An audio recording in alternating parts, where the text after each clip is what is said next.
Thank you very much, Chairman Cassidy. Yes, I'd like to introduce my daughter, Stephanie McMahon, Paul Levesque, her husband, and my son, Shane McMahon. I'm so happy to have them here, and many friends have come from far places, so I welcome having them here today and appreciate that they're here. So, thank you, Chairman Cassidy, Ranking Member Sanders, and distinguished members of the committee. I'm honored to have your consideration to serve as the Secretary of the Department of Education.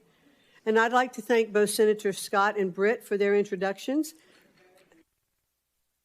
Members of the audience are reminded that disruptions will not be permitted while the committee conducts business. We ask you to respect that. Certainly. And I'd like to thank both Senators Scott and Britt for their introductions and for the opportunity to welcome my friends and family. Thank you all so much for being here with me today. I would also like to thank President Trump for his confidence in me to lead a department whose mission and authority were a special focus of his campaign. He pledged to make American education the best in the world, return education to the states where it belongs, and free American students from the education bureaucracy through school choice. November proved that Americans overwhelmingly support the president's vision, and I am ready to enact it. Education is the issue that determines our national success and prepares American workers to win the future. I've been passionate about education since my earliest college days when I studied to earn a teaching certificate. This has continued through my business career as a Connecticut State Board of Education member, as a university trustee, and as the chair of the America First Policy Institute, which advocates for workforce development, parental choice, and accountability in higher education. I'm also a mother and a grandmother, and I join millions of American parents who want better schools for our kids and grandkids. The legacy of our nation's leadership in education is one that every person in this room embraces with pride. Unfortunately, many Americans today are experiencing a system in decline. The latest scores from the nation's report card show achievement in K-12 math and reading at their lowest level in years. More than 2/3 of public colleges are beset by violent crime on campuses every year. And most tragically, student suicide rates have dramatically increased over the last 2 decades. We can do better. We can do better for the elementary and junior high school student by teaching basic reading and mathematics, for the college freshman facing censorship or anti-Semitism on campus, and for parents and grandparents who worry that their children and grandchildren are no longer taught American values and true history. In many cases, our wounds are caused by the excessive consolidation of power in our federal education establishment. So what's the remedy? Fund education freedom, not government-run systems. Listen to parents, not politicians. Build up careers, not college debt.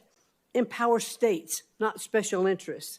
Invest in teachers, not Washington bureaucrats. If confirmed as Secretary, I will work with Congress to reorient the department toward helping educators, not controlling them. My experience as a business owner and leader of the Small Business Administration, as a public servant in the state of Connecticut, and more than a decade of service as a college trustee has taught me to put parents, teachers, and students, not bureaucracy, first. Outstanding teachers are tired of political ideology in their curriculum and red tape on their desks. And that's why school choice is a growing movement across the nation. It offers teachers and parents an alternative to classrooms that are micromanaged from Washington, D.C. We should also emphasize career-focused education, especially in cutting-edge STEM fields, where American companies need high-skilled employees. Our workers deserve more post-secondary pathways, career-aligned programs, apprenticeships, and on-the-job learning, and jobs in tech, skilled trades, and healthcare for non-college degree holders.